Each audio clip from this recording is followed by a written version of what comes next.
Welcome to the Gig Show. I am your host, Jim Dorman, and today we are very glad to welcome back to the Gig Show Jon and Juli Finn, a husband and wife team whose shared passion for guitar artistry is nothing short of exhilarating.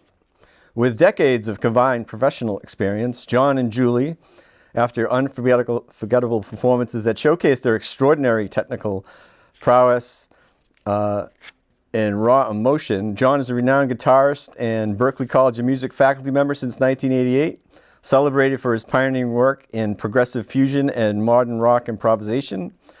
A prolific artist, Jon has worked with other music legends, including Steve Morse, Guthrie Govan, Carl Verheyen. As the leader of the Jon Finn Group, his albums Don't Look So Serious and Wicked inspired widespread acclaim. As an enduring educator, Jon's instructional books, Advanced Modern Rock Guitar Improvisation, have helped shape the next generation of guitar players worldwide.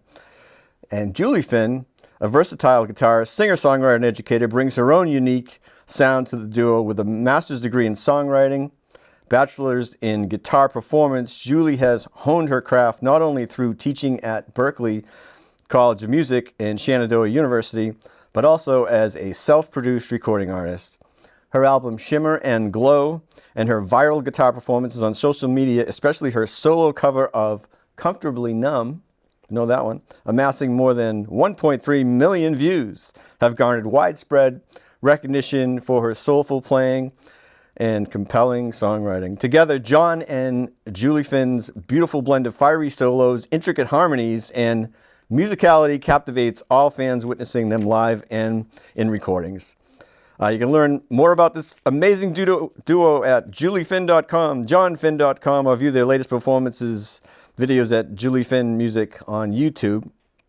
As I said, they joined us on the Gig Show over 3 years ago. So happy to have them back. And here they are playing Latin Soup. We'll be right back after that to talk to them.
welcome back, and welcome back to the Gig Show, Jon and Juli Finn.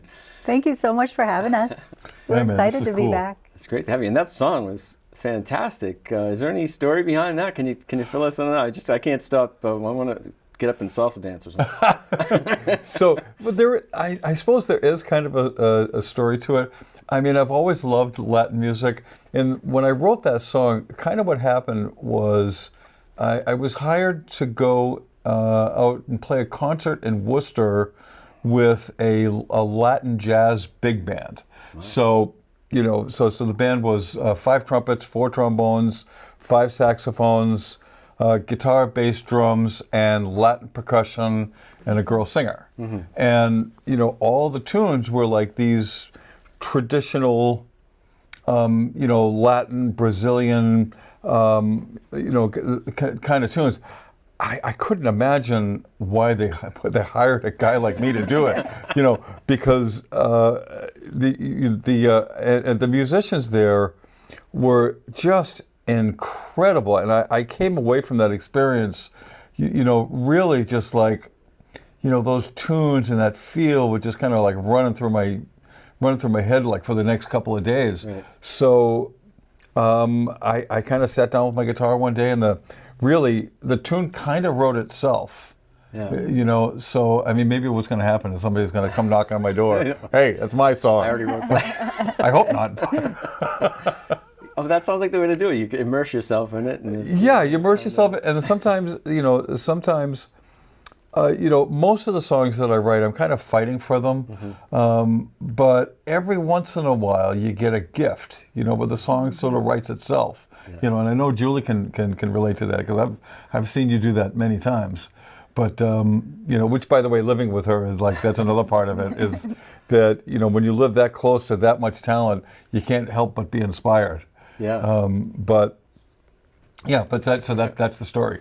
Wow. Well, actually, that's just quickly anyway. I think you guys celebrated, what's it, like 6th anniversary? It's 6th anniversary we've been married. Yeah. Well, happy anniversary. Thank you. Seems to have brought out a lot of creativity in both of you. He inspires me all the time. And she brings out the best in me, there's no question. That's great. I'd love to see you work together. Yeah. In fact, even on that song, I love the twin playing and then kind of countering each other a little bit. It's really so cool to watch. Nice well, thank you. Like I say, that once the tune got rolling, mm-hmm. It seems obvious to me that 2 guitar interplay would be mm-hmm. would be kind of the order of the day for that. Yeah. And then once Larry and Rich and Joe came in, it really made it powerful. Yeah. So the rest of the band that you heard on the tape. So Larry Finn plays drums. Mm-hmm. Oddly enough, we're not related. Yep. Joe Santerre, who Joe and I have been playing in bands together since the early 1980s. Cool. He's my favorite bass player on planet Earth. Nice. Rich Cesarini, who's a very close friend of the family, plays keys. Also one of my favorite musicians ever. Yeah. So there's those 3, and then me and Juli. Mm-hmm. Right. And Rich, know him from the Fat City Band, I think. Rich plays in the Fat City Band as well. Right. He also plays in another band called Blues Mob. Oh yeah. Okay. And I know those. I know that. Yeah, and he does a lot of stuff. I didn't realize that often, because some of the people I got to play an open mic with some of the Blues Mob guys. Oh, really? Yeah. Not that long ago. Yeah, last year. Oh, cool. So I was like, wait, these guys are pretty good. They're really good. Yeah, they're really good. So I know you get some cool gigs and things coming up. There's so many different projects, but one that I know that is going to happen probably after when this airs. But you got a big gig with Steve Morse. That's coming up this Thursday. So Steve Morse Band is playing Somerville Theater on October 23rd, 2025. I've been, for me playing a gig opening for Steve Morse Band is kind of like getting the chance to play basketball with Michael Jordan. Yes. Right. He is absolutely one of my sort of icon guitar heroes. Mm-hmm. So to be able to play in the same concert with him is just amazing. Yeah, I can imagine. Dreams come true. Yeah. Yeah, we were so lucky to get that gig. Have you known him? I mean, do you know? I've been acquainted with Steve for many years. We run in a lot of the same. We know a lot of the same people, and there was, I think the first time I met him actually was years ago. An earlier version of Jon Finn Group got to open for him. And we met then. I kind of made friends with him, a bass player and his drummer at the time, and we played a handful of gigs. Wow. It's just great. People have things in common. Yeah. Mm-hmm. I know when I was in high school, I had a few friends that were just huge fans of the Dixie Dregs, and they used to go and see them. I think probably at the Paradise. That was how I first heard about them. And one of those friends, his nephew, is a good friend of ours, Nick Johnson, who was a fantastic guitarist with the Randall Bramlett band down in Atlanta. And I think it was a few years ago they reopened the Capricorn Studios in Macon. Mm-hmm. Wow. And they had a special concert at the Macon Auditorium. Right. And so our friend Nick Johnson, who's from Rockland, got to play with Randall. He gets to play with Chuck Leavell a lot too. Oh my God. Anytime Chuck Leavell needs a guitarist, he gets this. But the big thing at the tie-in here was that Steve Morse was there playing because they were on the Dixie Dregs were on Capricorn. Yeah, that's right. The original couple of albums were on Capricorn Records. Yeah. The story goes that the Allman Brothers roadie, a guy named Twiggs Linden, heard Dixie Dregs at some gig and basically said, "I'm going to help you guys get signed." And then he went to Capricorn, where the Allman Brothers were signed to at the time. Mm-hmm. Nick cool was history. Good friend, was what knew is Twiggs' brother. Yeah. Oh, is that right? Or something. Okay. No, and he had Dwayne's guitar. He kept it all those years. I think he had I think one of the brothers had it first, and then Twiggs had it first, and then Scoots. If I get the nickname right, I forget. Of course, Twiggs' brothers named Scoots. Both no longer with us, but then he got to play the Dwayne Allman guitar down in at the Big House. There's some mojo in that instrument, I tell you. Yeah, I bet you might get a chance. Who knows? It makes it around sometimes, but anyway. But he got pitched. I saw it. He thought it was a big, and Steve Morse had made some comments about his playing too, so that was kind of cool. Or he asked about him. Steve is, I think one of the things too, besides being a great guitar player, he's just a great guy too. Like he's one of these people who just who lives on principle rather than there's almost no ego. Yeah, that's so great. Yeah, that's unusual too. Yeah. Let's see, and I know you get some great podcasts going on, Julie. Can you tell us about? I love the. Trading Tunes. Trading Tunes. I've enjoyed that you have with songwriters, and I love the format. Yep. Can you tell us a little bit about that? So currently I've put out 3 episodes, and what we do is we invite someone to the house, a songwriter. They play a tune, and we play a tune, and then I do an interview, and maybe we have lunch together or dinner, just hanging out and being in the songwriting community. And I like to get into the process of songwriting with people just to see how they dig out the emotion, how they tell their stories, getting their background. So it's been a real treat. I like I said, I love the format. When you guys, you guys sit in with them like in your own, like your home studio, I guess. Yeah, right. We have a barn. In the barn. And last time with Luke Curran, we did a song together, Wildflowers by Tom Petty. And it's fun to just say, let's do this tune, and then we learn it, and then we play it. Does that help, like, with your songwriting process? Yes, yeah. I think learning songs, especially if you learn it beginning to end. Like, if you just learn a little snippet here, that's good for your guitar playing and stuff, but to really get in the feel, like, what was this person thinking, learn the whole tune, and playing with other people, it's a wonderful thing. Do you always write alone, or do you ever write with someone else? Oh, I do it all different ways. Okay. So I write on my own. I write with Jon. Yeah. I love to do collaborations. Oh, cool. I'm just always learning, trying to grow and get better at it. Yeah. Okay, and then the other podcast, maybe there's more of it, is What's the name of the guitar player? Jon and Guitar Julie's Club? Guitar, Guitar Club. Club. Yeah. Jon and Julie's Guitar Club. So what's that all about? We started it in the pandemic as an online community just to connect with other guitar players. And it's not really like Jon and Julie giving a lesson. It's more just like hanging out, talking about guitar, talking about how we improvise, or how we think about chord progressions. Sometimes we talk about gear. What else? Yeah, I mean, one of my favorite things is, like when I have my routines that I do when I practice and when I'm, preparing for a gig or whatever.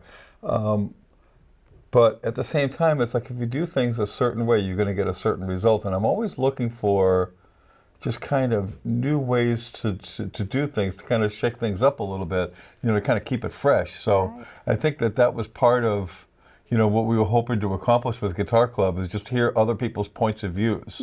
So like, sometimes we'll come in and say, hey, I just wrote this song and I'm working on the solo section for this, and here's how I'm approaching it. What do you think? And almost always somebody will come up with a way to practice it that I hadn't thought about. Yeah.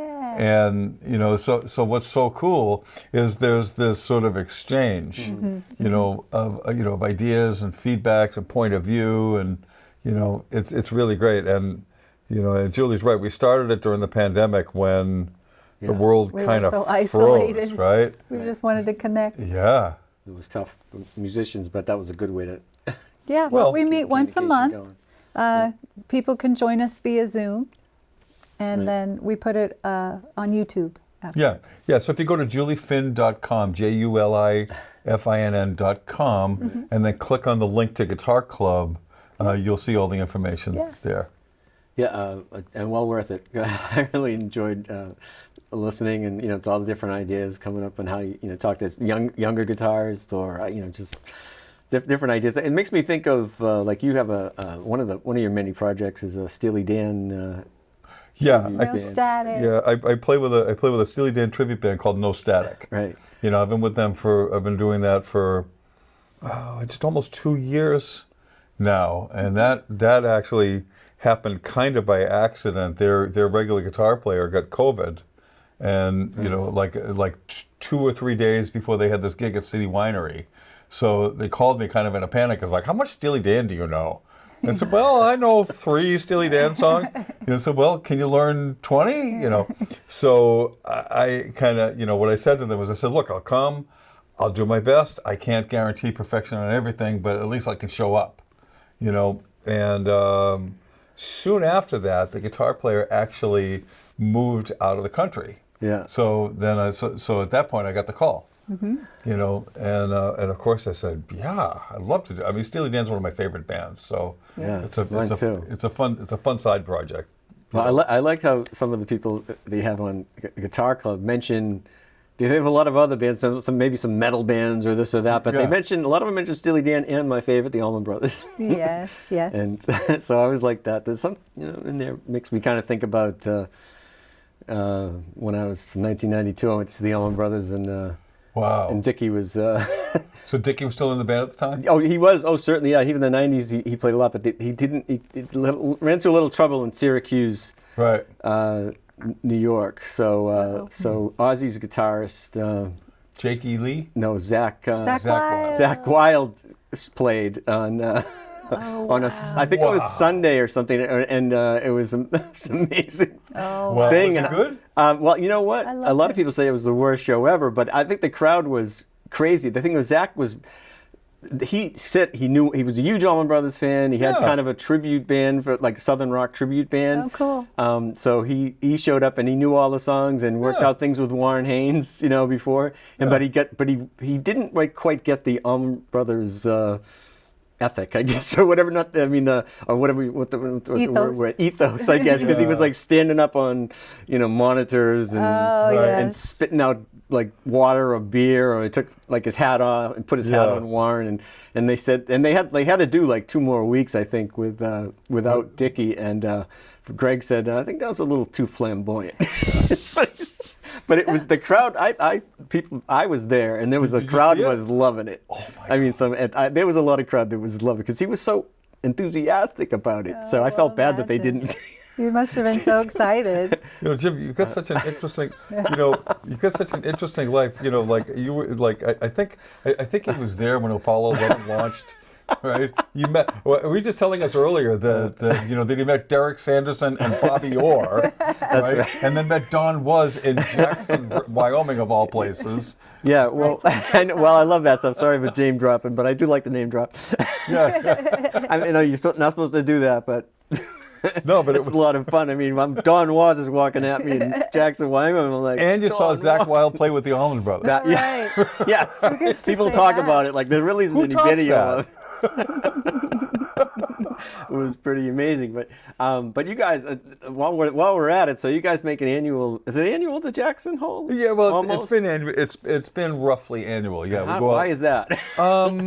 Well, we have some, we have some friends out there. Okay. That live. Actually, I started going to Jackson, Wyoming, years ago because there used to be a rock guitar summer camp called Jackson Hole Music Experience that they started calling me to ask me to come out and teach. Yeah. So went out, had a great time, met all kinds of musicians out there, made a bunch of friends.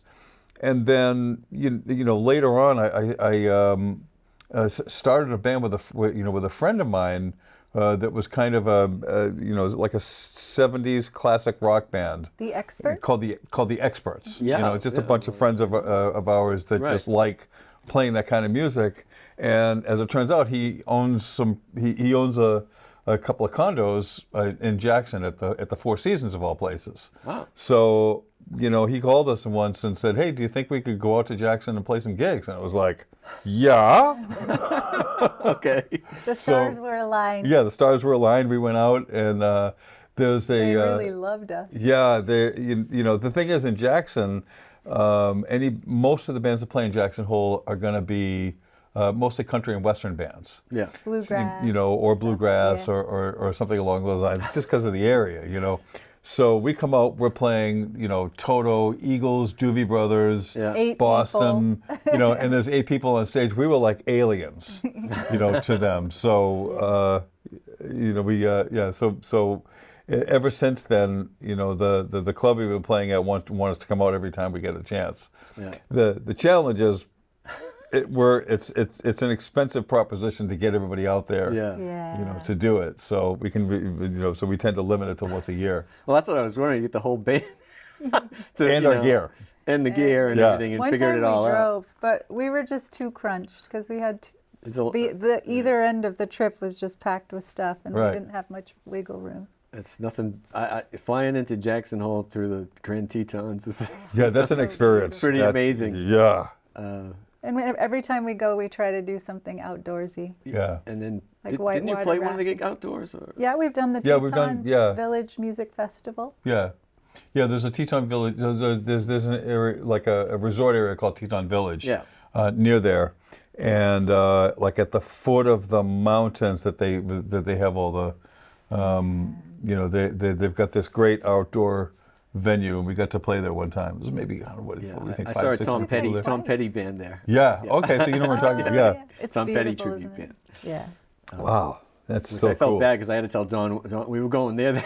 2 nights in a row we saw Don Was playing with the Horseshoe Music Festival, which is the coolest thing because basically they had the Dwayne Betts and Palmetto Hotel band as the main band, but they just had a bunch of other friends that they invited, and basically every song that someone else would just jump in, either a different vocalist or a different bass player or different and some of them, this guy Jackie Green was playing everything. He played the keyboards, the drums.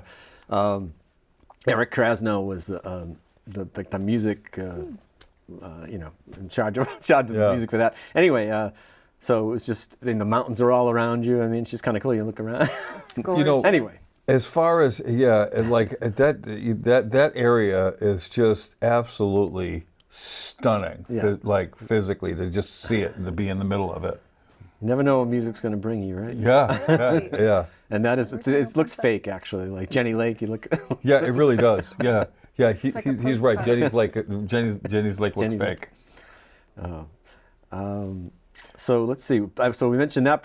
So that is who you got a gig coming up in December, I think you said. That's right. So yeah, so we've got December 7th. We're playing at City Winery in the Haymarket Lounge, which, if you know the City Winery venue, there's the larger venue that holds, I think, 300 or 400 people. Yeah. Okay. And then there's a smaller venue inside the inside the club called Haymarket Lounge. That's where we're playing. And which band is that? So that's Jon Finn Group. So the it's Jon us. Finn Group. Yeah. Some of the tunes we played today. Yeah, some of the tunes that we played today, plus the band Blues Mob is going to be opening for us too. Okay, I got to figure that all out. That's a good connection. I didn't realize so much. It's going to be a fun night. Yeah. Well, that's a good gig. Yeah, I saw Friends of the Brothers there, which is a Allman Brothers tribute made up of all people that either played with Dickie or is that right? Alan Paul is a journalist for like Guitar World. I think he's written a lot of stuff. He plays in it and sings. Well, he plays guitar, but but J-Mo played with them. Really? Yeah. J-Mo played with them at the City Winery. Wow. That's great. And so that was kind of a cool gig. So that's a good, so it was the big room. Just kind of funny. You could sit like tables and kind of with kind of scrunch you in, but it's all right. I like it. That's amazing. I do love that place. Yeah. It's a great venue. It's good. There's the parking in that area of town is interesting, but it's doable. I mean, I think if there's that huge parking garage that probably takes care of most Or take the T in. Or take the T. Yeah, that's what I did. I was when I went there one of the times I went was Celtics were winning the championship that night, so it was almost like all blocked off, that whole section around there. Yeah, but it because was a TD big Garden going is on. right there. Yeah, but it's funny because I worked in Boston for 13 years and I was like getting lost trying to find the city. How can I be lost in my own city? But it changes so much. Yeah, it really does. It really does. In fact, I can't tell you how many times I've been in that part of the city and just not know exactly where I am, and then, and it's like, oh wait, there's City Winery. Right. Somehow it's our anchor, or the Prue. Yeah. But another cool, but with the Friends of the Brothers, Junior Mack is the lead singer and guitar player. He played in Greg's band, I think, he played in J-Mo's band. But Kevin Scott was the bass player, and he's the bass player for Government Mule now. Okay. I love Government. But he was also, dropping names again, but my friend Nick Johnson, he was played with him for forever, so it all kind of circled around. So he was very nice to talk to. He's afterwards go up and just drop Nick's name, and he was so friendly. So I remember when Warren Haynes first joined the Allman Brothers. Yeah. And my first thought was, no one will ever replace Dwayne. That can't happen. And then I heard him a couple of recordings with Warren playing. It was like, okay. I had to be. I feel like it was the really the main thing. And but he was the glue. That brought when they got back together. That they had this guy that really, was kind of a maybe calming factor between all of them, and who knows? Was able to lead. Whatever it was just like okay, and this is as good as it is, almost as good as it was. And I saw the Allman Brothers years ago. Warren Haynes was playing, and Derek Trucks was also playing. Yeah. And this was fairly early with Derek playing in the band. And one of the things that really stuck out to me was as the two of them were sort of standing on stage, I could sort of see Warren really sort of pushing Derek. It's like, come on, go out and do your thing. Go out and do your thing. Like nothing short of how often do you see two guitar players on the stage and this ego battle can sort of ensue sometimes. Yeah.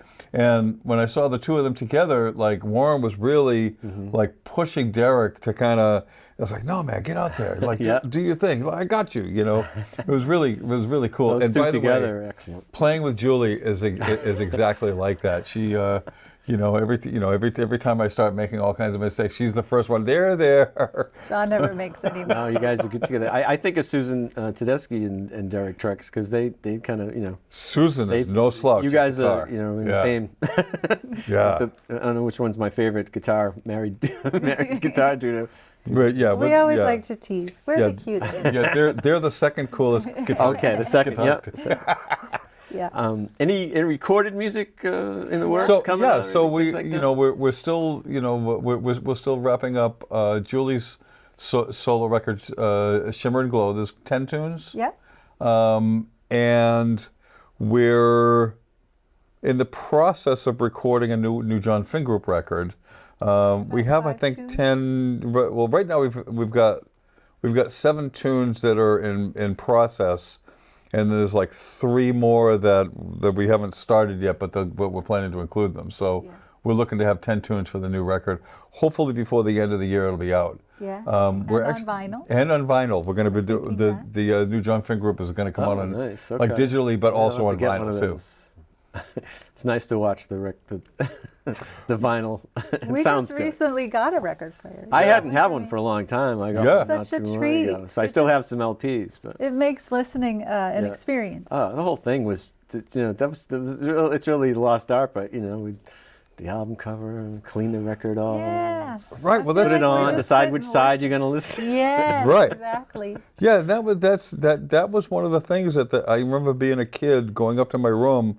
I would take out the album artwork and look and sort of sit cross-legged on the floor, open the Yeah. album art, put the headphones on, and I would just sort of experience the whole thing. And like with the new digital formats, the thing that's great about that is that music is all the music that's ever been available is always available. You can And- listen to anything. And you can listen to anything. So you have like all this amazing music that you have like instant access to, but because it's so portable, the culture now is when you're listening to music, you're also doing something else. Yeah, Where that's when I so was a true. kid, I remember buying the Black Sabbath album, opening the album cover, and then just listening Like, to the don't Black talk Sabbath. to me. Yeah. I'm listening to Yeah. a record. And it's a different, It's it's a different thing. It's There's a different there's so much that relates to even with like the kids in school and stuff. You've got to like focus and really immerse yourself. I mean, it's just a different thing. I think. Yeah. And if you don't, some songs and stuff will just pass you by. Right. There's Right. so many things being released every day. Right. But yeah, there was something about that. You were going to put that on. You were going to put the headphones on, and you were going to. Yeah. So, but thankfully, I think people, I feel like there's this slow ground rush of people that are sort of returning to that. Yeah. Not just people from our generation, but other people, like younger generations as well. I've with the kids that I've been interacting with at Berkeley, I'm very encouraged to be able to report the future of music is safe. Excellent. Yes, I agree. There's some really incredible talent coming up. In fact, there was a couple of kids that came here. They were just leaving when we showed up, and they were so nice. Yep. Yeah, that show will come out with the Lost and Found band that we had three middle schoolers here today. I'm so happy they were so happy to meet you after they were done, and That was and they're really good. So too, and they do. I know they have that kind of interest and focus on music, and had to give up some sports things. Well. You only have so much It's a time. trade-off. and that's kind of how it goes. You can only serve one master. I mean, I think it's good to try different things. But at some point, life kind of forces you to make choices, doesn't it? Absolutely. Yeah, it's tough. I've never been good at it. I want to do it all, Sometimes you can't get to it. I was talking to you about my earlier about trying to use my new looper. We were talking about you were talking about the looper, and I have this cheap little looper that I found on Amazon for like $80. Yeah. And man, it's been incredible because now I've got this like ultra patient rhythm guitar player great. who will just repeat the same chords over and over. And they don't want to compete for the solo. And they don't want to compete for the solo. You know, and you know, Julie would do that if I asked, but it's really kind of unfair, you know. It's kind of When fun. is it my turn? Exactly. Well, And I would do it for you if you asked. Oh, I know. but you guys help each other out. That's great. Yeah. Great to see. And patience too. Things can get kind of crazy when you're trying to work things out, right? Yeah. Yeah, well, I mean, yeah, but you know, one of the things that's really sort of helped me was, you know, just the thought that like if you're a fighter pilot and you're having a bad day at the office, Yeah. the consequences are big, right? You know, like you might kill or be killed like unintentionally, right? So if I'm a musician and I'm at a bad gig, you know, there's no consequences. You know, like just my ego is hurt. That's it. So comparatively, it's nothing. Or you could get bullied on the internet. Yeah. Bullied on the internet. He played a wrong note. Yeah, Well, exactly. Great advice for everything, I think. Yeah. Well, thanks for being on the Gig Show today, Jon and Juli Finn. Man, thanks for having us. Yeah, this has been great. You know, it's so cool, and we wish you all the best with all of your endeavors. Thank you. Thank you. Everything's going on. We'll keep up with you as things come up. That'd be great. We'll get you backstage passes for the Haymarket show. Ooh, all right, I'm in. I'm in. So we're going to close the show with another song. And it's going to be, what's the song going to be? Necessary Scars. Necessary Scars, which will feature Julie on vocals. So, thanks again for tuning into the Gig Show. So here are Jon and Juli Finn with Necessary Scars.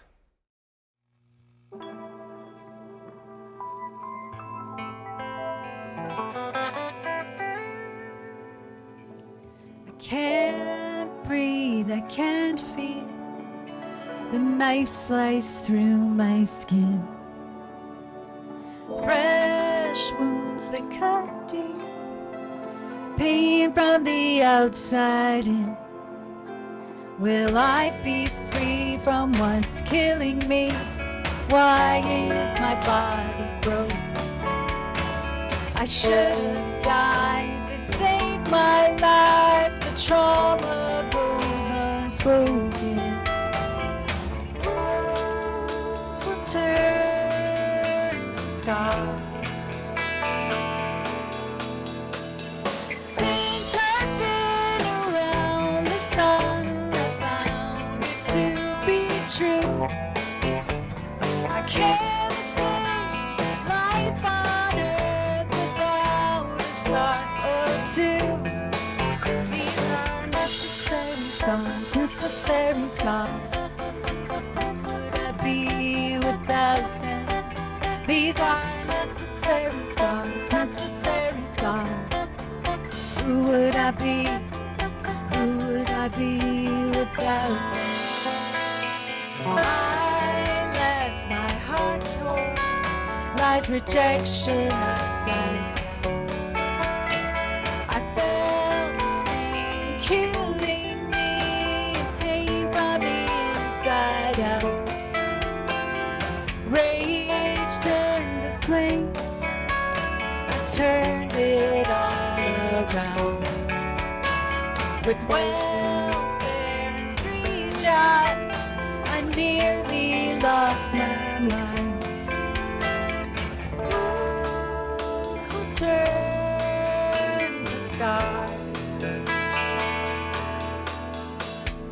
Since I've been around the sun, I found it to be true. I can't escape life on earth without a scar or two. People say at least you didn't die. The truth is at times I thought it would be easier, but in the end I choose life. And I'll take the scar, I'll take the scar. necessary scars, necessary scars. Who would I be without them? These are necessary scars, necessary scars. Who would I be? Who would I be? These are necessary scars, necessary scars. Who would I be without them? These are necessary scars, necessary scars. Who would I be? Who would I be without them?